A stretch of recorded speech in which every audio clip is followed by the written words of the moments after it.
In South Africa, the education system is guided by two crucial documents: the Curriculum and Assessment Policy Statement, known as CAPS, and the Annual Teaching Plan, or ATP.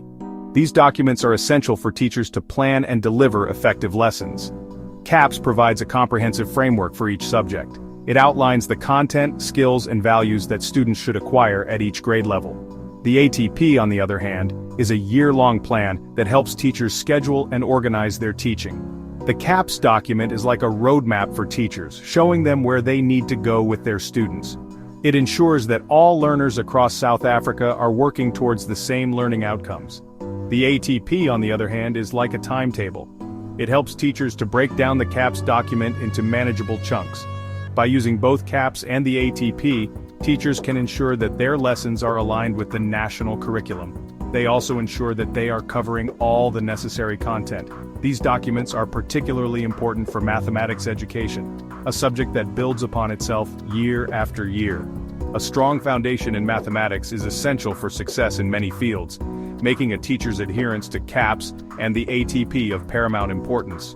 By following these documents, teachers can ensure that their students are receiving a high-quality mathematics education. This will equip them with the skills they need to succeed in their studies and future careers.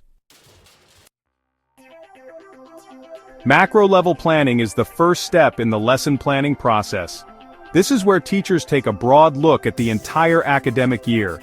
They use the CAPS document to identify the key concepts, skills, and values that they need to teach.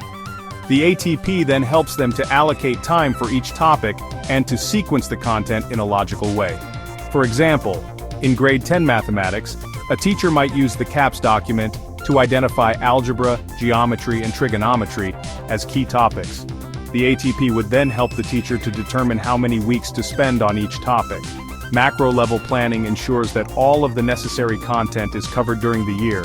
It also helps to ensure that the content is taught in a way that builds upon prior knowledge. This type of long-term planning is crucial for teachers. They can use it to get a clear overview of the year ahead. This enables them to start thinking about resources and assessments well in advance. Imagine a mathematics teacher, Mrs. Nkosi, who is starting her planning for the year. She opens the CAPS document and identifies the specific skills and knowledge her grade 11 learners need to master. Using the ATP, she then divides her academic year into terms. Each term is further broken down into weeks, carefully allocating enough time for each mathematics topic. Mrs. Nkosi ensures that more complex concepts that build upon earlier learning are scheduled later in the year.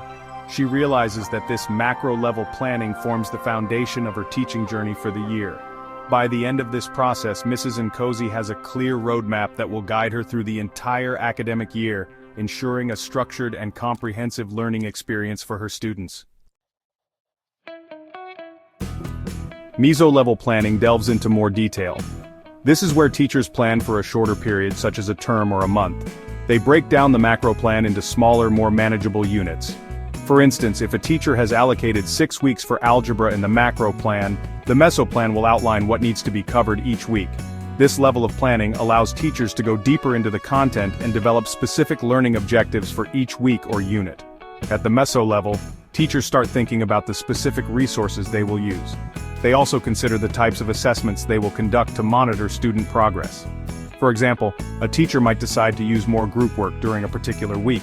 They might also choose to incorporate technology to enhance learning. Essentially, meso-level planning is about adding layers to the skeleton provided by the macro plan.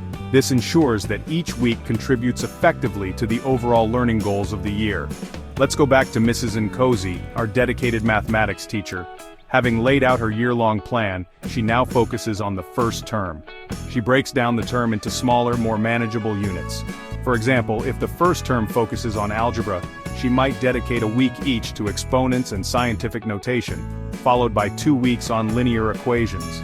For each week, she outlines the specific learning objectives, the resources she will use, like textbooks, online tools, or manipulatives, and the types of assessments such as quizzes, projects, or presentations that will effectively gauge student understanding.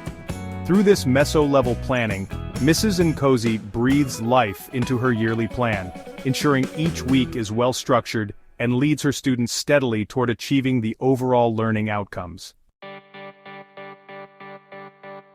Section 4. Micro-level planning, the daily lesson plan in action.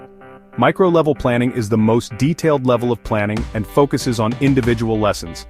This is where the rubber meets the road.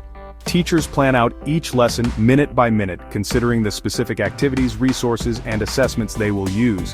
A good lesson plan will include a clear objective, a variety of activities to engage different learning styles, and a way to assess student understanding. For example, a teacher might plan to start a lesson with a quick review of the previous day's work. This could be followed by a short lecture, then group work, and finally, individual practice. By carefully planning each step of the lesson, teachers can ensure that their students are engaged, challenged, and making progress towards the desired learning outcomes. Now, let's imagine Mrs. Nkosi as she dives into the micro-level planning for a particular lesson on quadratic equations. Her lesson plan starts with a quick recap of factoring, followed by a real-world problem involving a parabolic shape, like the trajectory of a basketball. She then guides her students through solving quadratic equations using the quadratic formula. She incorporates group work where students solve problems collaboratively and present their solutions. Finally, she wraps up with a short quiz to assess individual understanding and provides homework assignments to reinforce the day's learning. Through this meticulous micro-level planning, Mrs. Nkosi ensures that each lesson is an engaging and effective learning experience for her grade 11 students. Section 5. Conclusion: the symphony of lesson planning. Mastering math. Lesson planning in the South African context requires a harmonious blend of macro, meso, and micro-level planning. Just as a conductor guides various sections of an orchestra to create a unified musical masterpiece, a teacher orchestrates these planning levels to deliver a cohesive and enriching learning experience. The CAPS and ATP documents serve as the sheet music, providing the structure and direction for the entire academic year.